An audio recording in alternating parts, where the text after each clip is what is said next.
Health from God. I will give a chapter here to explaining how man may receive health from the Supreme. By the Supreme I mean the thinking substance from which all things are made, and which is in all and through all, seeking more complete expression and fuller life. This intelligent substance, in a perfectly fluid state, permeates and penetrates all things, and is in touch with all minds. It is the source of all energy and power, and constitutes the inflow of life, which Swedenborg saw vitalizing all things. It is working to one definitive end and for the fulfillment of one purpose, and that purpose is the advancement of life toward the complete expression of mind. When man harmonizes himself with this intelligence, it can and will give him health and wisdom. When man holds steadily to the purpose to live more abundantly, he comes into harmony with this Supreme Intelligence. The purpose of the Supreme Intelligence is the most abundant life for all. The purpose of this Supreme Intelligence for you is that you should live more abundantly. If, then, your own purpose is to live more abundantly, you are unified with the Supreme, you are working with it, and it must work with you.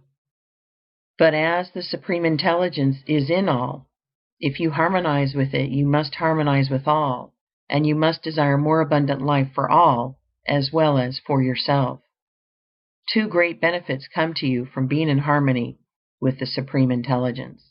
First, you will receive wisdom.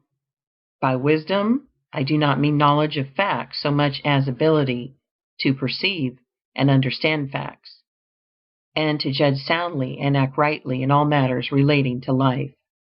Wisdom is the power to perceive truth and the ability to make the best use of the knowledge of truth.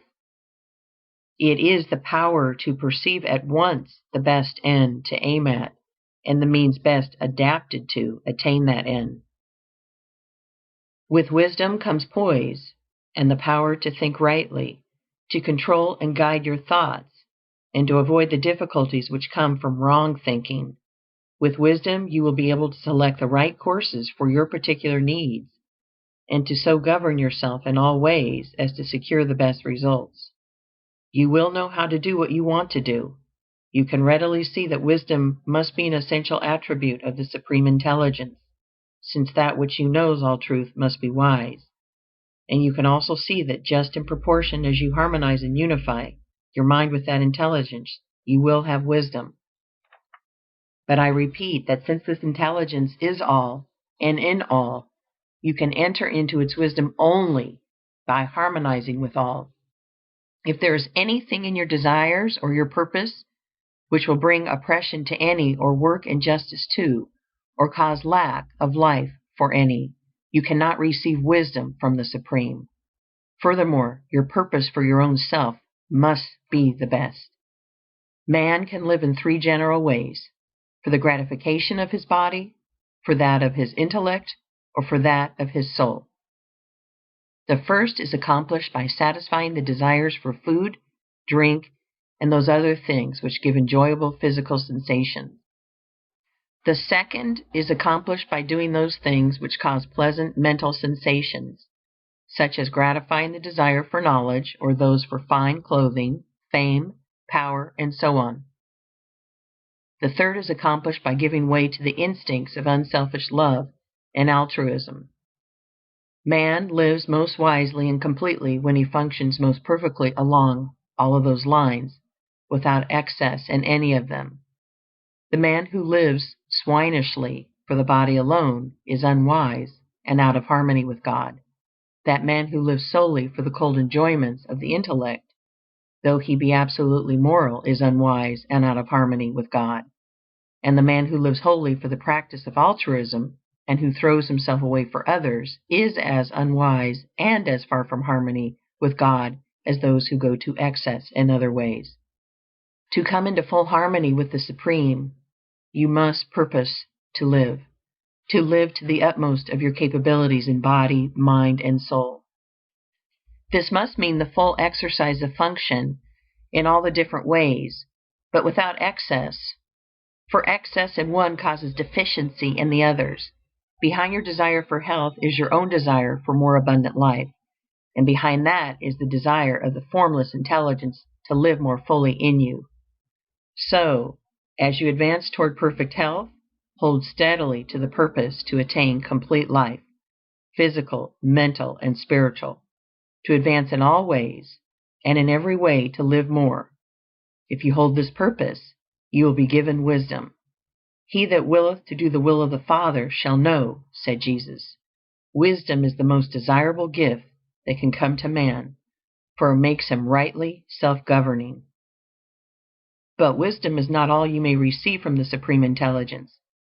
You may receive physical energy, vitality, life force. The energy of the formless substance is unlimited and permeates everything. You are already receiving or appropriating to yourself this energy in an automatic and instinctive way, but you can do so to a far greater degree if you set about it intelligently. The measure of a man's strength is not what God is willing to give him, but what he himself has the will and the intelligence to appropriate to himself. God gives you all there is. Your only question is how much to take of the unlimited supply.